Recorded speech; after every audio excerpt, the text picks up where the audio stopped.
Hello guys! Hello, this is for Libra. Okay Libra, welcome dito sa aking channel, Kapalaran 888. Welcome. Alamin natin kung anong messages, vibration, gabay, energy para sa lahat ng Libra. Okay, I hope na makaresonate kayo dito. Please comment down below if you resonated guys. Okay Libra, you have how many cards? 5 cards. Okay, Libra. 9 of coins, Knight of Cups, 5 of Swords, 5 of coins. Okay. Yung 9 of coins dito, sinasabi ng barahan na ito yung ito yung pinaka pangarap mo talaga, or ito yung focus mo.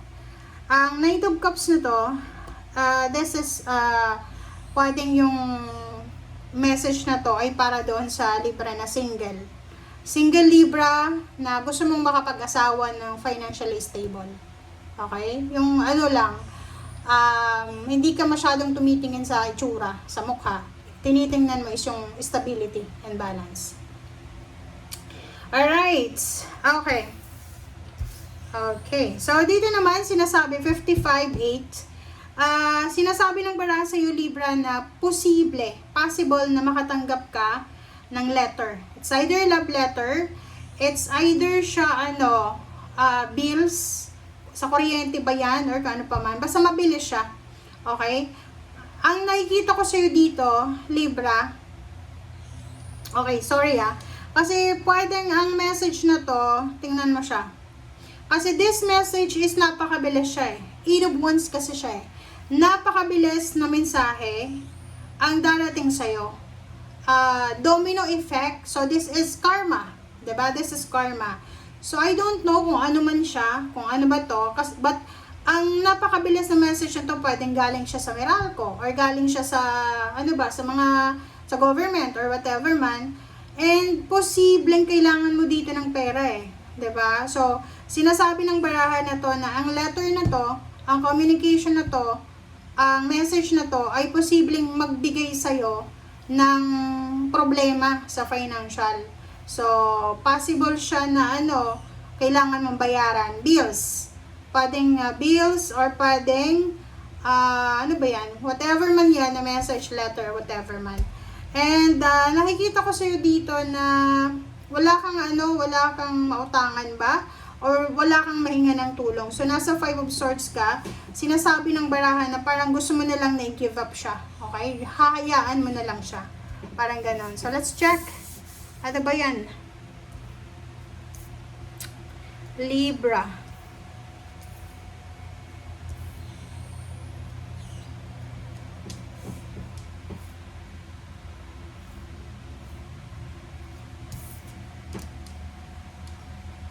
Alright. So, tingnan natin. Ano pa ba yan?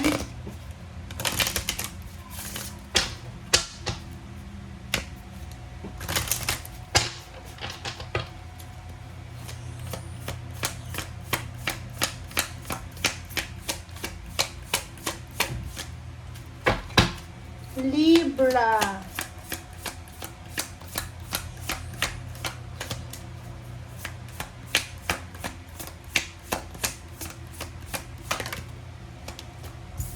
Okay.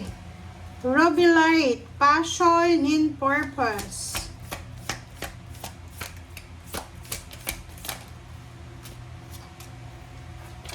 Aquamarine, divine life purpose.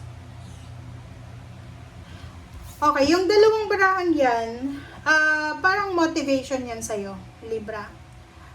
Parang minomotivate ka ng mga spiritual helpers mo dito. Na sinasabi ng baraha sa'yo na whatever man daw na, ano ba yan, na letter na yan, dismissal letter ba yan, puputulan ka ba ng kuryente, whatever man, sinasabi ng baraha sa'yo dito na maghanap ka daw ng solusyon dyan. Okay? Hanapan mo daw yan ng solusyon.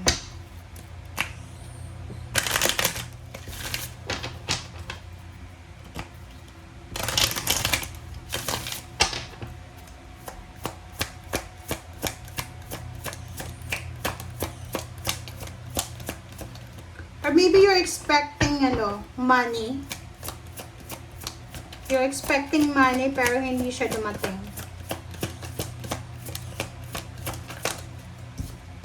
Okay. New Moon and Cancer, relax. Kailangan mo daw mag-relax. Huwag kang mag-panic. Kung ano man yan na message na yan, pwedeng kailangan mo ng pera dyan. Kailangan mo ng pera, kailangan mo ng tulong. Nangangailangan ka. Medyo hopeless ka. Helpless and hopeless na Libra ang nakikita natin dito. Oh, di ba? Sinasabi ng baraha sa'yo, Libra, na kailangan mo ng pera. Kung mayroon ka naman dyan na konting pera, sinasabi ng baraha sa'yo na magtipid. Kumbaga, i-prioritize natin yung dapat i-prioritize. Huwag tayong masyadong magastos. Magtipid, yun lang sinasabi ng baraha mo. Which is, hindi ko alam kung bakit ka pinagtitipid. Kailangan mo na nga ng pera. Wala ka namang pera. Ba't ka pa magtitipid? Diba? Hindi natin maintindihan. Diba? Sabi sa'yo eh. Diba? Tingnan mo. Ang Two of Pentacles na to, sinasabi na kailangan mo daw na timbangin yung pera. Sitwasyon, yung pagmamanage ng pera. So, ang nakikita ko dito na halimbawa wala ka namang trabaho, umaasa ka lang sa pension mo. Huwag ka nang kumuha ng hulugan na sasakyan, hulugan na bahay. Kumbaga live within your means. Kung ano lang yung pinagkakakitaan. Halimbawa, yung sweldo mo per day is 500 pesos. Hindi ka naman nagre-renta ng bahay. Ang binabayaran mo lang is pagkain, tsaka kuryente, tsaka tubig. So, mabuhay ng depende sa magkano yung kinikita. Okay? Para peaceful ka daw. Kasi ang nakikita ko sa'yo dito, medyo na-stress ka, medyo stressful. Stressful yung situation mo kasi may mga extra bills eh. Like dito, wala naman siguro kayong mga business online, pero yung subscription nyo sa internet is napakamahal. Pwedeng 2,000 plus or 1,900, parang ganon. Okay lang sana kung magagamit mo yan, di ba? Like, yung iba, di ba, meron silang mga subscription sa internet na umaabot ng 2,000. Ginagamit lang yung internet sa pag-browse sa Facebook or sa kung ano man na social media, parang ganon. Which is, hindi ko maintindihan kung bakit ganon, di ba? So, dapat, if you have, if you're paying that amount of money, gamitin mo yan para bumalik sa'yo ng sobra-sobra. Di ba? Yun yung pagkakaiba ng mga tao sa ibang bansa. Kasi, especially sa Europa, hindi lahat ng bahay merong internet. Hindi lahat ng bahay may television. Hindi lahat ng bahay meron silang subscription sa TV. Okay? Kasi may mga bahay na, like pag-uwi nila ng bahay, ang gamit nilang pagbabrowse ng news nila or whatever, yung cellphone nila, yung subscription nila sa cellphone, yun na yun. Hindi na sila nagkakaroon pa. Pero kung siguro marami silang pera, yun, may subscription sa bahay, may subscription sa cellphone, or yung iba naman is iisa lang yung subscription nila sa bahay. Like, yung cellphone niya connected sa landline niya or whatever. Parang ganun. So, kumbaga, kumikita sila ng malaki. At the same time, wise din sila. Which is, pagkakaiba natin is, halimbawa, kumikita tayo ng minimum lang. Tapos yung bills natin, ang taas. Sobrang taas. Tapos pag nadagdagan tayo na-promote tayo, na-promote na, kukuha na ng hulugan ng bahay, lupa, sasakyan. Diba? So, medyo parang ikaw na yung gumagawa ng problema. Buti sana kung hindi ka nagbabayad ng bahay, yung parang nakatira ka lang sa probinsya. So, dito sa baraha mo, sinasabi Libra na para matahimik, para peaceful ka, balanse sa pera ang kailangan, tipid. And at the same time, alisin yung mga expenses na hindi naman kailangan. Okay? Page of Wands and Queen of Wands. O, diba? Ang ganda. Sabi ng baraha mo dito, Libra, na kung magsisimula ka na daw, if you're starting to balance your finances, yung priorities natin na, kung magsisimula na tayong balansehin siya, mag-reflect ka kung ano yung mga priorities mo. Sinasabi na yung future mo, siguradong mamumuhay ka ng financially free. Wala kang utang na kailangan problemahin. And at the same time, Libra, kung may mga anak kayo, may mga anak, may asawa na yung anak nyo, wag nyo nang kupkupin, di ba? Paano yan makaka-fly sa kanilang mga buhay kung may asawa na, may anak na, naandyan pa rin sa'yo, ikaw yung bumubuhay. Or yung iba naman sa inyo dito, kasi ito is financial freedom eh.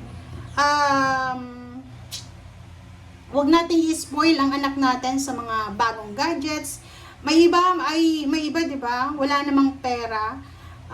Pero upgraded sila ng mga cellphone, upgraded ng appliances sa bahay, upgraded yung mga motor, 'di ba? So pang forma lang yung motor, parang ganun. So sorry pero ikaw, depende kayo yung nagbabayad niyan. So sinasabi ng baraha dito na kayo din yung magsasuffer. Pero kung babalansehin nyo yan, magiging peaceful yung buhay nyo. Lalo na sa future, sinasabi ng barahan na tatanda ka na sobrang free ka. Wala kang magpoproblemahin kasi may iba na tumatanda, umaabot na ng 70, 60 years old, pero yung utang nila hindi pa tapos bayaran. Diba? So yun guys, yun lang. Thank you for watching and see you again. Bye!